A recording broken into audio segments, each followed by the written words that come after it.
তুমি ফজরের নামাজ না পড়ে স্কুলে গিয়েছো, তোমার পড়া কোনোদিন পারফেক্টলি মনে থাকবে না। তুমি ফজরের নামাজ না পড়ে অফিসে গিয়েছো, ওই টাকা তোমার বরকত হবে না, তোমার পড়ায় কাজে মন বসবেই না। তুমি ফজরের নামাজ না পড়ে গাড়ি চালাচ্ছ, গাড়ি অ্যাক্সিডেন্ট করবে। তুমি ফজরের নামাজ না পড়ে মিস্ত্রি কাজ করতে রাজমিস্ত্রির কাজে গেছো, তোমার উপর ইট ভেঙে পড়বে, কারণ তোমার সাথে তো প্রোটেকশন নাই। এজন্য ফজরের নামাজের পরপর একটা মিষ্টি বাতাস আসে কি আসে না? এই বাতাস পৃথিবীর কোন হাসপাতালের অক্সিজেনের বোতলে পাওয়া যাবে? এই বাতাস পৃথিবীর কোন এসি থেকে বের হবে?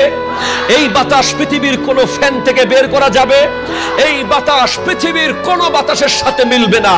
সেটা শীতকাল হোক, গ্রীষ্মকাল হোক, বর্ষাকাল হোক, শরৎ, হেমন্ত, যখনই হোক, আপনি দেখবেন সুবহে সাদিকের পরে এমন এক বাতাস এসেছে, যেই বাতাস আপনার শরীরে লাগার সাথে সাথে মনে হয়েছে কিছুক্ষণের জন্য আপনি জান্নাতের ভিতরে আছেন।